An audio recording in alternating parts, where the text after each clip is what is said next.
नमस्कार विद्यार्थी मित्रांनो, ग्लोबल ऑनलाईन चॅनलवरती सर्वांचं स्वागत आहे. विद्यार्थी मित्रांनो, महाराष्ट्र सेट परीक्षा 2026 साठी आपण प्रिपरेशन करत आहोत आणि या प्रिपरेशनला बूस्टअप करण्यासाठी आज आपण काही PYQs डिस्कस करणार आहोत, तेही एक्सप्लेनेशन सोबत.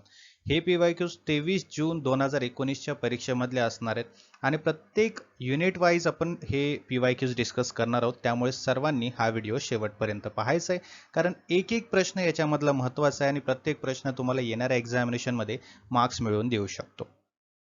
विद्यार्थी मित्रांनो, महाराष्ट्र सेट 2026 पेपर 1 चा कंप्लीट कोर्स आपल्याकडे अवेलेबल आहे, ज्याची लाईव्ह बॅच येत्या 1 एप्रिल पासून सुरू होत आहे.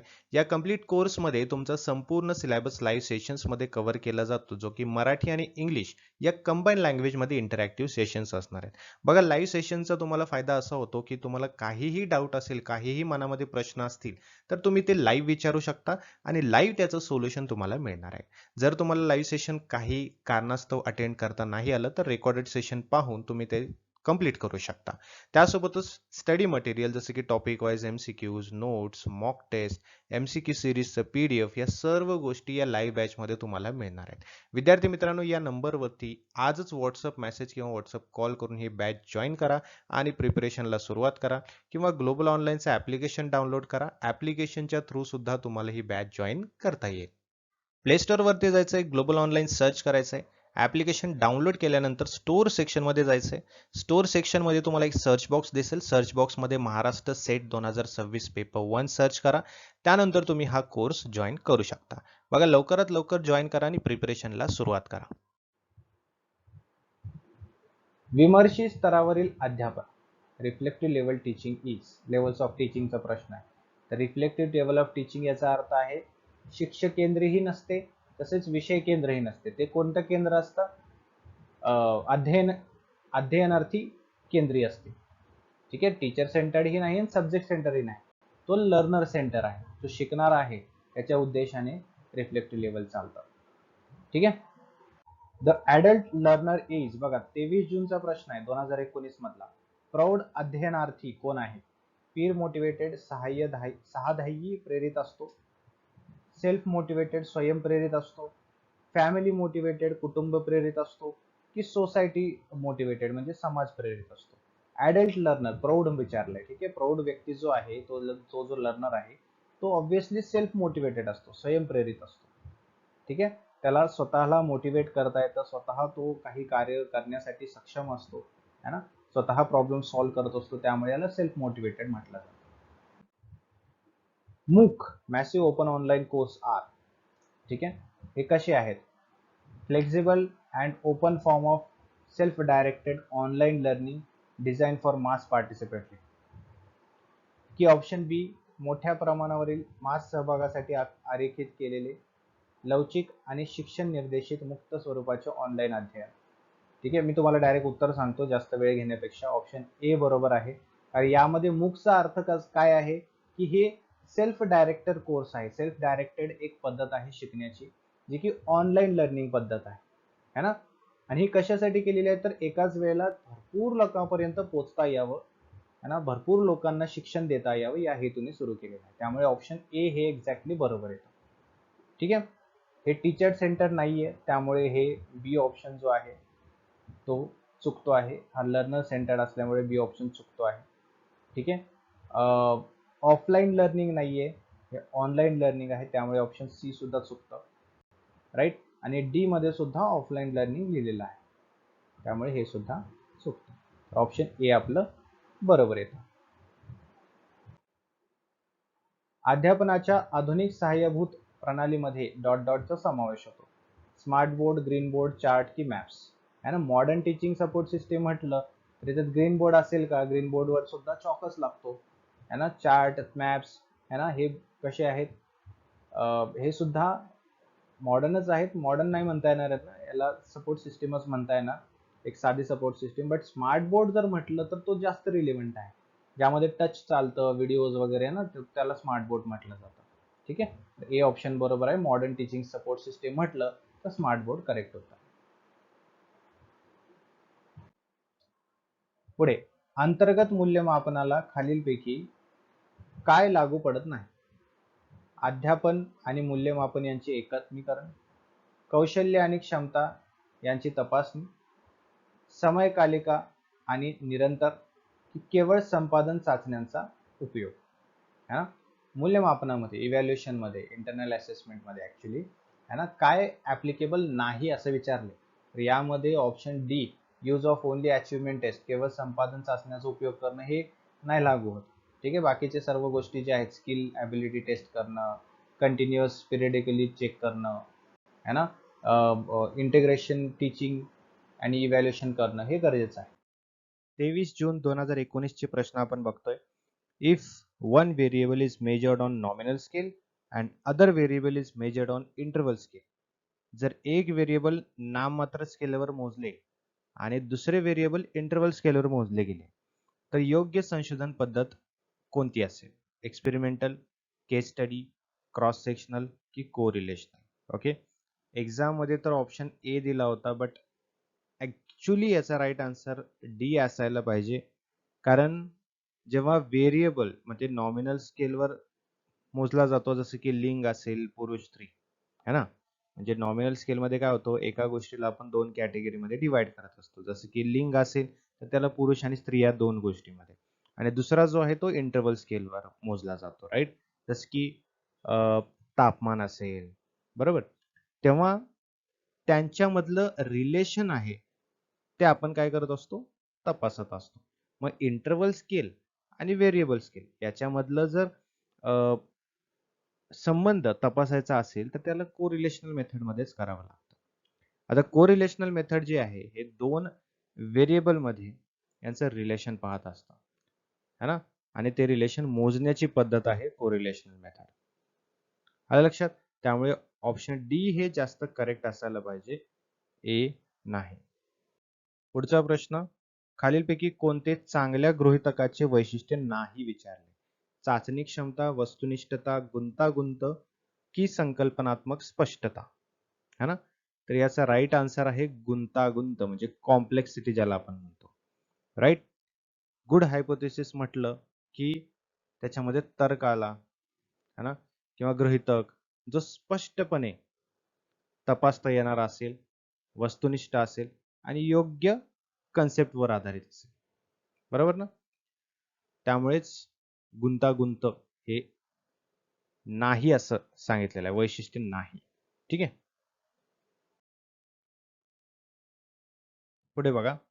फ्रिक्वेन्सी वितरणाचा मध्य आणि मध्यक्रम अनुक्रमे 20 आणि 22 असल्यास वितरणाचा मोड कोणता असेल? 21, 16, 26 की 1?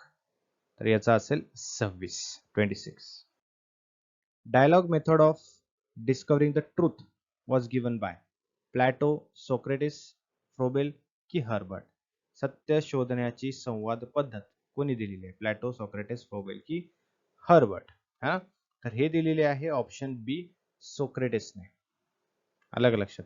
डायलॉग मेथड असेल किंवा संवाद पद्धत म्हणा त्याला, है ना, हे ट्रुथ शोधण्यासाठी म्हणजे सत्य शोधण्यासाठी एक टीचिंग पद्धत आहे, ठीक आहे, जी सॉक्रेटिस यांनी मांडलेली आहे. अलग लक्षात. बघा याच्यामध्ये काय असतं किंवा हे कसे असते बघा. सॉक्रेटिस काय करतात, हा प्रश्नोत्तराद्वारे म्हणजे क्वेश्चन अँड आन्सर यांचा संवाद करतो.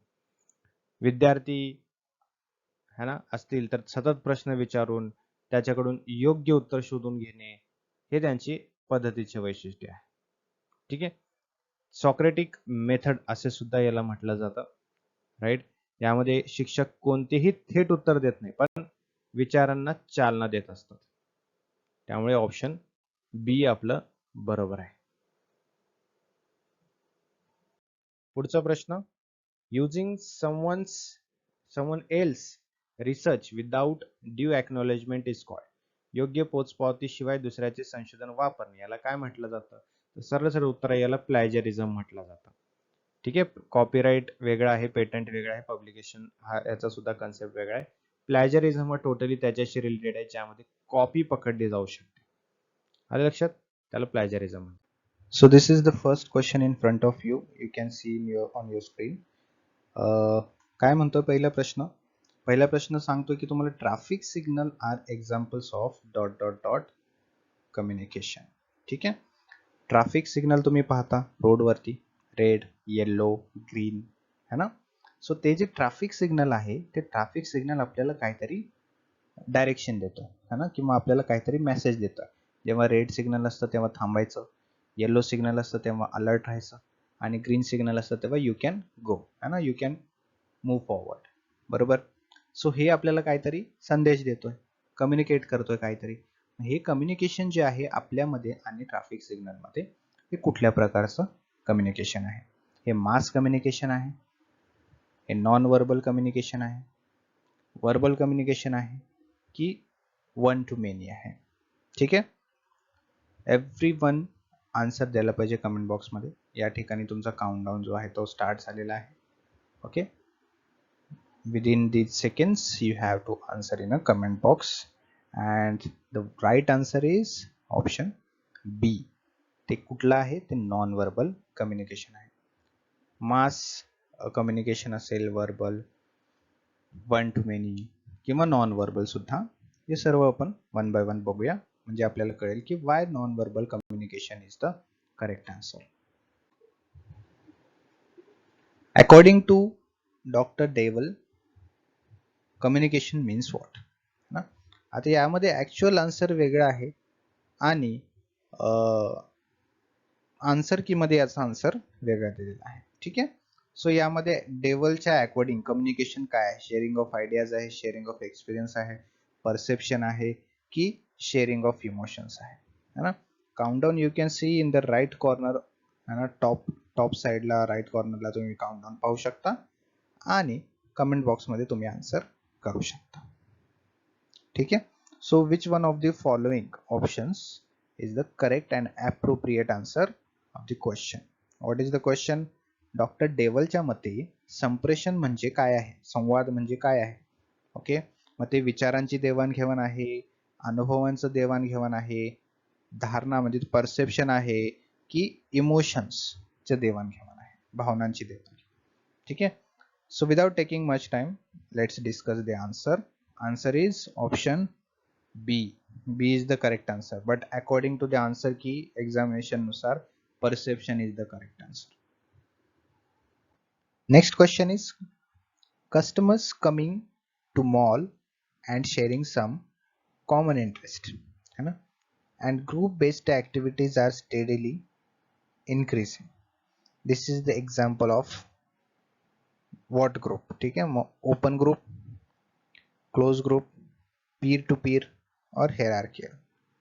यामध्ये असा प्रश्न विचारलाय की जे कस्टमर्स आहेत, जे ग्राहक आहेत ना, ते मॉलमध्ये येत आहेत, है ना, आणि एक कॉमन इंटरेस्ट, त्यांचं कॉमन असं काहीतरी आहे जे की शेअर करतायत. ठीक आहे. काहीतरी सामायिक स्वारस्य आहे त्यांच्यामध्ये, इंटरेस्ट आहे, है ना. आणि एक ग्रुप बेस्ड म्हणजे ग्रुपनुसार अशी ऍक्टिव्हिटीज त्या ठिकाणी चालू आहेत आणि ती वाढत चाललेली आहे. ठीक आहे. मग हे जे पूर्ण प्रोसेस आहे, या प्रोसेसला कुठला ग्रुप म्हटलं जातं? Open group, closed group, peer to peer, की hierarchy? Okay. I am starting the countdown. Countdown has started. You have to tell the answer in the comment box. What will be the correct answer?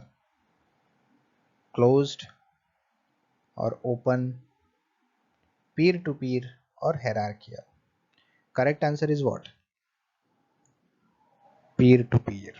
Option C is the correct answer. I think exam मध्ये option A हे answer दिलेला आहे correct, परंतु right answer is peer to peer. Okay. Sometimes mass media mislead society because receivers are. कधी कधी mass media जी आहे, ती जी पद्धत आहे न्यूजची वगैरे, ही कधी कधी लोकांना मिसलीड करत असते. ठीक आहे. दिशाभूल करत असते. मग ती कशी दिशाभूल करते, किंवा काय रिझन आहे? रिसिव्हरचा असं कुठला गुण आहे ज्यामुळे की काय होतं, सर्व जो हेतू आहे किंवा मास मीडियाचा जो मेसेज आहे तो त्यांना कळत नाही. ठीक आहे. मग यामध्ये काय रिझन आहे? मग ते हेट्रोजेनस असतात लोक, किती लोक लार्ज नंबर मध्ये आहेत, किती लोक जास्तीत जास्त इलिटरेट आहेत, की ती लोक क्रिटिकल आहेत. ठीक आहे. राईट ऑप्शन काय आहे ते सर्वांनी विचार करून उत्तर द्यायचंय. काउंटडाऊन मी स्टार्ट करतोय. ठीक आहे. लवकर लवकर उत्तर द्यायचा प्रयत्न करा.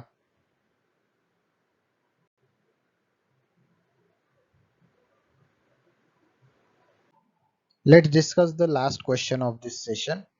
To select media to teach a lesson to class, teacher should consider objectives of the lesson, age group of students, knowledge about the media to be used, and teaching method, teaching aids, mass media or evaluation system. This question is most of the part is related to the teaching aptitude as well. ठीक आहे. बघा यामध्ये अशी कुठली गोष्ट आहे ज्याचा जास्त वापर केल्यानंतर टीचर्स इफेक्टिव्ह आहे किंवा स्टुडंट्सला चांगल्या प्रकारे कळणार आहे अशातला तो भाग आहे. So what will be the correct answer? Teaching method, teaching aid, mass media की इव्हॅल्युएशन सिस्टम. ओके, 10 सेकंडचा काउंटडाऊन स्टार्ट केलेला आहे. सर्वांनी उत्तर द्यायचा प्रयत्न करायचा आहे. ओके, लवकर लवकर उत्तर द्या सर्वांनी. Correct answer is teaching add.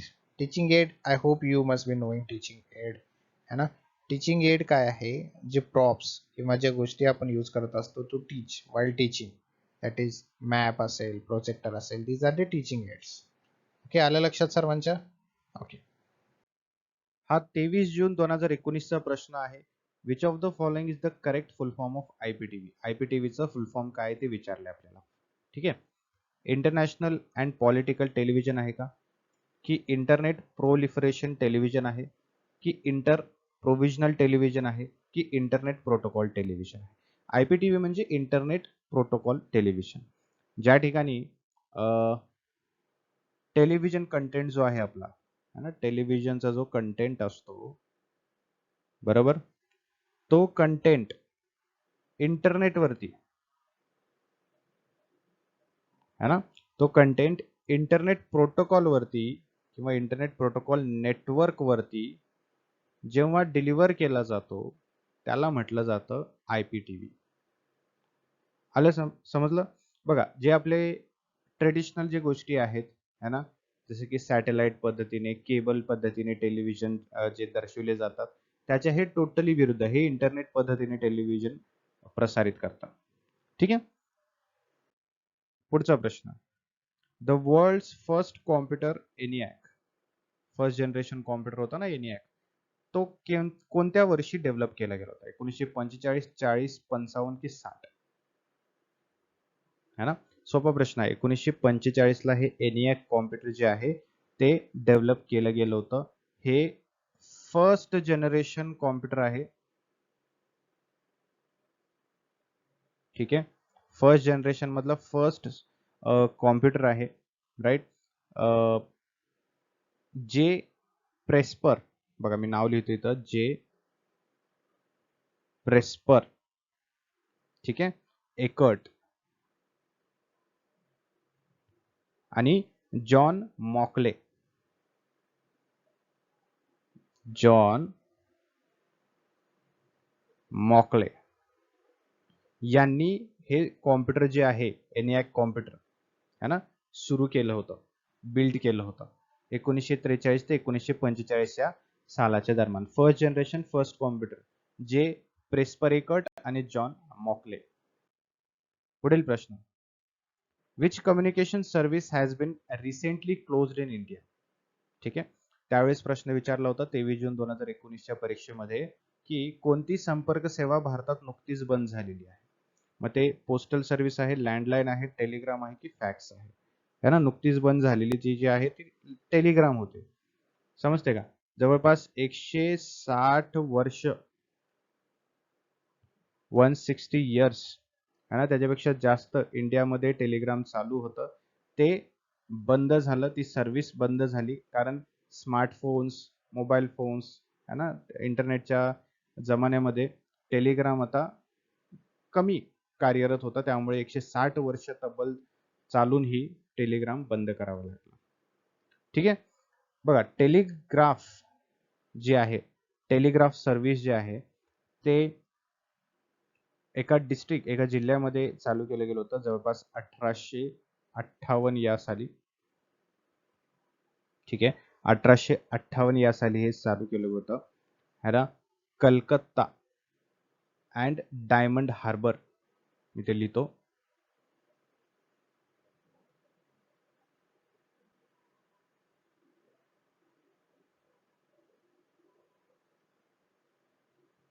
ठीक आहे, या स्थानामध्ये हे पहिल्यांदा टेलिग्राफ सर्व्हिस जे आहे ती इस्टॅब्लिश केली गेली होती. समजते का? ब्रिटिश ईस्ट इंडिया कंपनी जी आहे यांनी टेलिग्राफ सुरू केलं होतं काही वर्षानंतर 1854 मध्ये. ठीक आहे. जेव्हा ही सिस्टीम लोकांपर्यंत पोहोचली तेव्हा ही पूर्ण देशभर पसरली गेली. ठीक आहे. पुढचा प्रश्न, the recruitment as a school teacher. महाराष्ट्रामध्ये शालेय शिक्षक म्हणून भरतीसाठी वेब पोर्टलवर स्वतःची नोंदणी करणे आवश्यक आहे. ते कुठलं पोर्टल आहे? सरल, महाजॉब्स, ई सेवा की पवित्र? ते आहे पवित्र. ठीक आहे. महाराष्ट्र शिक्षक भरती यांनी हे पवित्र पोर्टल महाराष्ट्रामध्ये चालू केलेलं आहे गव्हर्नमेंटच्या अंतर्गत. ठीक आहे. जे मेगा भारती जे आहे याच्या अंतर्गत हे चालू केलेलं आहे एज्युकेशन मिनिस्ट्री ऑफ महाराष्ट्र यांच्या मार्फत. बरोबर. बघा, महाराष्ट्र गव्हर्नमेंट काय करतं, हे पवित्र पोर्टल जे आहे हे सुरू केल्यानंतर त्यांनी अनाऊन्स केलं टीचरचे रिक्रुटमेंट त्यावरती होतील. टीचरचे रिक्रुटमेंट काहीही जर आपल्या राज्यामध्ये राष्ट्रामध्ये जर सुरू झाल्या तर आपल्याला पवित्र पोर्टलवरती दिसतील असं त्यांनी अनाऊन्स केलं है ना. प्रत्येक नवीन इन्फॉर्मेशन महाराष्ट्रामध्ये टीचरच्या रिलेटेड किंवा टीचरच्या रिक्रुटमेंट रिलेटेड पवित्र पोर्टलवरती दिसेल असं ministry of Maharashtra, ministry of education of Maharashtra, ठीक आहे, यांनी अनाऊन्स केलं. सो पवित्र एक असं पोर्टल आहे जिथे महाराष्ट्रामध्ये टीचर रिक्रुटमेंटसाठी माहिती दिली जाते. पुढचा प्रश्न, which statement among the following is not correct with the respect of National Digital Library of India? ठीक आहे. National digital library of India जे आहे याच्या संदर्भात कुठलं विधान बरोबर नाही असं विचारलेलं आहे. It is project by department of technology. It is virtual repository of learning resources with single window search facility. म्हणजे एक एकल विंडो शोध सुविधेसह शिक्षण संसाधनांचे आभासी भांडार आहे. की हे भिन्न अपंग विद्यार्थ्यांसाठी अनुकूल आहे. की भारतातील तंत्रज्ञान संस्था खडगपूर येथे हे विकसित झालेला आहे. तर याचा राईट आन्सर आहे तंत्रज्ञान विभागाचा हा प्रकल्प आहे. तर हे कसं आहे याच्यामध्ये आपल्याला विचारले की चुकीचा कुठला आहे ना, करेक्ट नसलेला. तर ministry of human resource development MHRD च्या अंतर्गत नॅशनल मिशन म्हणजे NMEICT. बघा मी तुम्हाला इथे सांगतो NMEICT है ना, नॅशनल मिशन. ठीक है, नॅशनल मिशन ऑन एज्युकेशन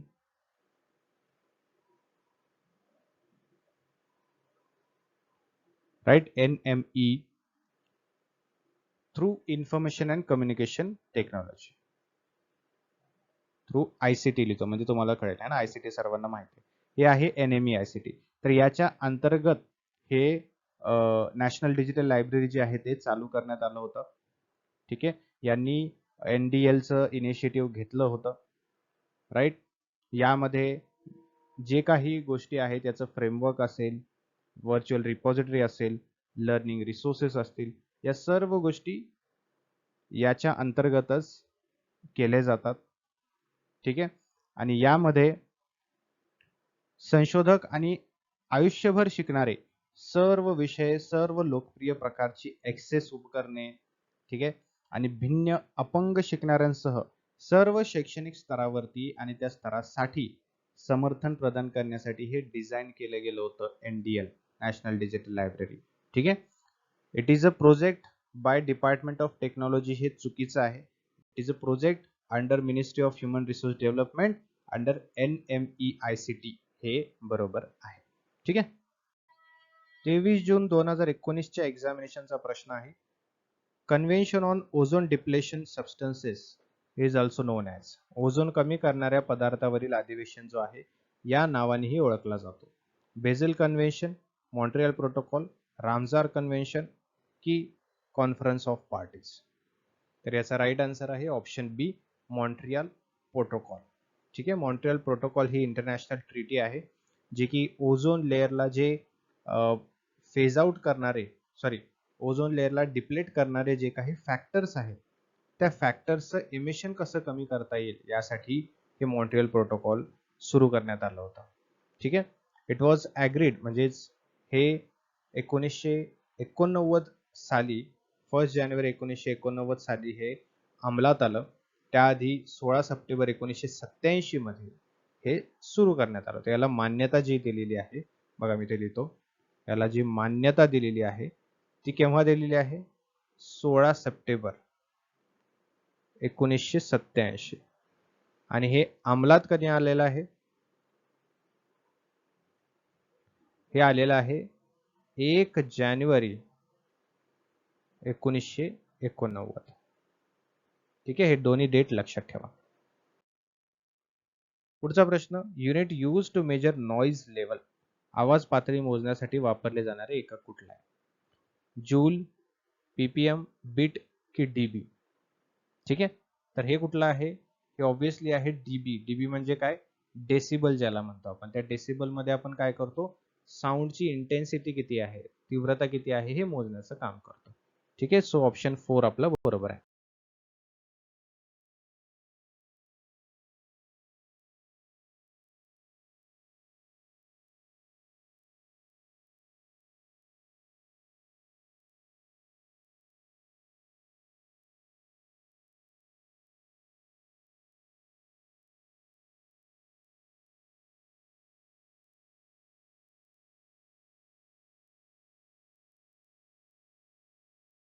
पुढचा प्रश्न, green India mission was part of the, green India mission जो आहे तो कशाचा पार्ट होता?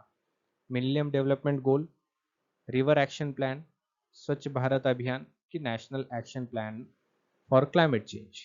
Green India mission. ठीक आहे, national action plan for climate change, NAPCC. ठीक आहे, पुढचा प्रश्न, international solar alliance was established to develop cooperation in developing solar energy was proposed by. International solar alliance establish केलं होतं कशासाठी? सोलार एनर्जीला डेव्हलप करण्यासाठी आणि त्याला डेव्हलप करण्यासाठी कोऑपरेशन है ना, यासाठी सहकार्य मिळावं यासाठी हे इंटरनॅशनल सोलार अलायन्स चालू केलं गेलं होतं. ते कोणी प्रपोज केलं होतं? हा प्रस्ताव जो आहे तो कोणी मांडला होता? Indian prime minister, French president, African union की युरोपियन युनियन? तर ते आपल्या इंडियन प्राईम मिनिस्टरनी त्याचा प्रस्ताव जो आहे तो मांडला होता. Concentration of toxic chemicals through food chain results into, अन्न साखळीद्वारे विषारी रसायनांच्या एकाग्रतेचा परिणाम डॉट डॉट होतो. काय होतो? ॲक्युम्युलेशन म्हणजे संचय, एक्सक्रेशन म्हणजे उत्सर्जन, बायोमॅग्निफिकेशन म्हणजे जैव विवर्धन आणि एलिमिनेशन म्हणजे निर्मूलन है ना. तर याचं राईट आन्सर जे आहे ते आहे ऑप्शन सी, जैव विवर्धन त्याला आपण म्हणतो. ठीक आहे, जेव्हा अन्न साखळीमध्ये खालच्या लेवलवरती जेव्हा एखादा विषारी रसायन एका प्राण्याने किंवा अन्न साखळीमधल्या एका कीटकाने, प्राण्याने है ना, किंवा कुठल्याही एका ॲनिमलने खाल्लं आणि त्याला नंतर त्याच्या वरच्या पातळीच्या प्राण्याने वगैरे खाल्लं, तर तो विष, तो केमिकल त्याच्यामध्ये सुद्धा भिनतो है ना. त्यामुळे काय होतं? ह्याला बायोमॅग्निफिकेशन असं म्हटलं जातं. आता बघा हा प्रश्न, अकॉर्डिंग टू UGC लिस्ट है ना, published the state with the most universities is. UGC ने प्रसिद्ध केलेल्या यादीनुसार सर्वाधिक विद्यापीठे असलेले राज्य कोणते आहे? उत्तर प्रदेश, महाराष्ट्र, तमिळनाडू की राजस्थान? है ना, 2019 मध्ये विचारला गेलेला प्रश्न आहे आणि याचं उत्तर आहे राजस्थान. है ना, प्रश्न काय विचारलाय की सर्वात जास्त युनिव्हर्सिटीज कुठे आहेत? आलं लक्षात? आता बघा UGC जे आहे हे तर 28 डिसेंबर 1953 मध्ये एक्झिस्ट केली गेली होती, म्हणजेच काय म्हणतात त्याला, सुरुवात झाली होती UGC ला, केम इनटू एक्झिस्टन्स. आणि जेव्हा त्याला ऍक्ट मध्ये आहे ना त्याला नेमलं गेलं, फॉर्म करण्यात आलं 1956 मध्ये है ना, तेव्हापासून UGC जे आहे ते कार्यरत झालं. मग त्यामध्ये UGC काय करतं? युनिव्हर्सिटीजला कोऑर्डिनेट करतं है ना, त्यांचं मेंटेनन्स पाहतं, त्यांचे स्टँडर्ड्स ऑफ टीचिंग जे आहे ते मेंटेन करतं, बरोबर, एक्झामिनेशन कंडक्ट करतं, रिसर्च मध्ये परफॉर्म करतं है ना, किंवा युनिव्हर्सिटीजला सुद्धा रिसर्च साठी काही गाईडलाईन्स, रेग्युलेशन समजवण्याचं काम किंवा प्रोव्हाइड करण्याचं काम UGC करते, राईट. मग त्याच्या यादीनुसार राजस्थान जे आहे हे सगळ्यात जास्त युनिव्हर्सिटीज असणारं राज्य आहे, असं UGC ची काय आहे लिस्ट म्हणते आहे. ठीक आहे. बघा, MHRD ने विविध विषयामधील मूक अभ्यासक्रमांच्या निर्मिती आणि विकासासाठी अधिसूचित केले आहे, बरोबर ना. तर डॉट डॉट डॉट हे 8 राष्ट्रीय समन्वयकापैकी एक आहे, राईट. मुंबई आहे, मुंबई विद्यापीठ म्हणजे UGC आहे, YCMU आहे की IIT मुंबई आहे, तर ते UGC आहे. म्हणजे MHRD ने काय केलं होतं, नोटिफाय केलं होतं मूक बद्दल किंवा मूक कोर्सेस बद्दल त्याच्या क्रिएशनसाठी डेव्हलपमेंटसाठी काही गोष्टी नोटिफाय केल्या गेल्या होत्या. त्यामध्ये कोऑर्डिनेटर्स आहेत, 8 कोऑर्डिनेटर्स. त्या 8 कोऑर्डिनेटर्स पैकी एक जो आहे तो आपल्या ऑप्शन्स मध्ये दिलेला आहे. तो कुठला आहे? तो आहे UGC. ठीक आहे. बहुतेक राज्य विद्यापीठे डॉट डॉट निसर्गात आहेत. Most of the state universities are dot dot in nature. कसे आहेत मग ते? संलग्न विद्यापीठे आहेत म्हणजे ॲफिलिएटिंग युनिव्हर्सिटी आहेत, डीम्ड आहेत, सेल्फ फायनान्सिंग आहेत की प्रायव्हेट युनिव्हर्सिटीज आहेत. संख्येनुसार ते आहेत ॲफिलिएटिंग युनिव्हर्सिटीज. ठीक आहे. विच ऑर्गनायझेशन अरेंजेस, कोणती संस्था मुख्याध्यापकांसाठी प्रशासकीय अभ्यासक्रम आयोजित करते? HRD मिनिस्ट्री, UGC, NUEPA की NCTE? ती आहे NUEPA. आलं लक्षात? National institute of educational planning and administration. ठीक आहे. Technical and scientific education was given in, तांत्रिक आणि वैज्ञानिक शिक्षण यामध्ये दिले गेले होते. कशामध्ये? वैदिक शिक्षण पद्धतीमध्ये, वेदपूर्व शिक्षण पद्धतीमध्ये, बौद्ध शिक्षण पद्धतीमध्ये की इस्लामिक शिक्षण पद्धतीमध्ये? टेक्निकल अँड सायंटिफिक एज्युकेशन हे बौद्धिक शिक्षण पद्धतीमध्ये दिलं गेलं होतं. ठीक आहे.